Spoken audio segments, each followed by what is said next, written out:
Long ago, in a distant land, the great creators, known as Sub-Erk-Il, introduced us to Clash of Clans.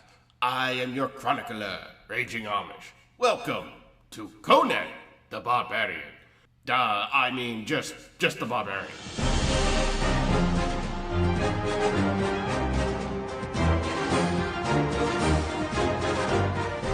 Hello, I'm Raging Amish, and welcome to the Barbarian in Clash of Clans. This unit really needs no introduction. You've seen the Barbarian in so many commercials, either being destroyed by a cannonball or in one case even riding one. You've seen it in game. And this unit is even the face of the franchise in the App Store. That's a lot of attention for one unit when you think about it. With all of this spotlight, the Barbarian must be an amazing unit, trailblazing where it goes, right? Well, no. Well, to be perfectly frank, it's bad. I'm not trying to spoil anything for you, but we're about to cover an incredibly basic and frankly weak unit. Still, there is a silver lining. You see, it would appear our Finnish developers have a soft spot for Austrian governors. The Barbarian clearly was inspired by elements of Conan the Barbarian. With Schwarzenegger's awesomeness being felt, that makes his role as the face of Mobile Strike all the more ironic and entertaining. To have a little more fun while we're at it, I also find it quite amusing that with the recent release of Clash Royale, the Barbarian isn't alone in his family anymore. Apparently, he has a cousin. I'm of course referring to the Knight. We are the knights who say... Nee. Let's not get ahead of ourselves. That's a different subject for a different day. So, in Clash of Clans, the Barbarian is the first buildable unit available. Oddly though, it isn't the first unit available. Technically speaking, that title belongs to the wizard since you use it during your first attack in the tutorial. Now you know, and knowing is half the battle. G.I. Joe! Available at Town Hall 1, you can build the Barbarian in a level 1 barracks right from the start of the game. Throughout its life cycle, the Barbarian makes its way up all the way to level 7. Which at this time makes it one of only 4 units that gets upgraded 6 times. Taking up a meager 1 slot of housing space, the Barb is easily one of the cheapest units in the game, second only to the Goblin in net cost. I don't want to get too much into the details about exact figures, since Supercell clearly has shown they'll make slight tweaks over time, but as of today, you can make a fully maxed out 240 unit Barbarian army that only runs you 60,000 elixir total. Talk about a cheap Barbarian horde. Oh, yeah! As an added bonus, Barbarians are very quick to train, taking only 20 seconds. The unit is incredibly useful for folks who like an army that's quick and cheap to make. In combat, the Barbarian is a melee fighter who can target one enemy at a time. Translation, it's a guy swinging a sword. And it's worth mentioning the Barbarian attacks indiscriminately. This unit has no favorite target and simply attacks whatever is closest.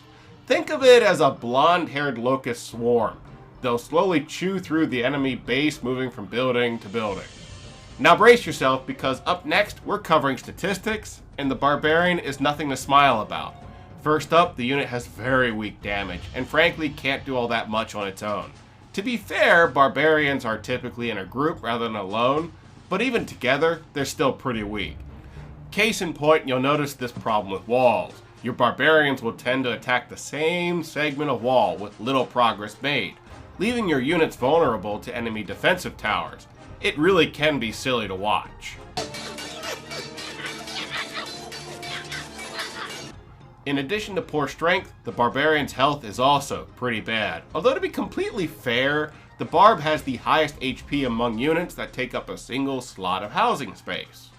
The Barbarian can certainly survive a shot from an enemy mortar, unlike archers and goblins, but make no mistake, compared to giants or golems, Barbs frankly won't last all that long. It's also worth mentioning your horde is very middle of the road in terms of speed. The unit is faster than the balloon or golem, but slower than the archer or hog rider. If you're wondering when you should use the Barbarian, I'd say you should barch.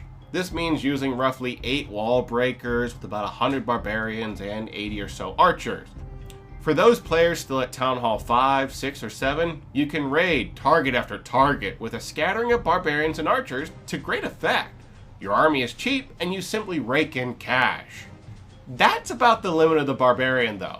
Barching frankly doesn't work all that well at Town Hall 8. and it really doesn't work past Town Hall 9. Enemy wizard towers and mortars will simply slaughter your barbarians. Additionally, with the most recent Town Hall 11 update, the developers intentionally killed off farming, which also means the barbarian really doesn't serve all that much of a purpose anymore. I have a rather neutral opinion about the Town Hall 11 update, but my gut tells me the barb probably wants some revenge after being left out in the cold like this. Grant me revenge. And if you do not listen, then to hell with you. In conclusion, the Barbarian is a very simple unit, as you would expect since it's the first troop you can build. Each Barbarian alone is relatively weak, but in Hordes you start to have an army that can deal out punishment, and while not exceptionally tough, they can at least still take some damage. Still, the Barbarian has definite limitations, and once you hit Town Hall 8, that's about when you should stop using the Barbarian in general. You certainly are welcome to ignore my advice, just don't expect to have overwhelming success. That's all for the Barbarian in Clash of Clans. What should we cover next? Leave your suggestions down below. Until then, this is Raging Amish, checking out.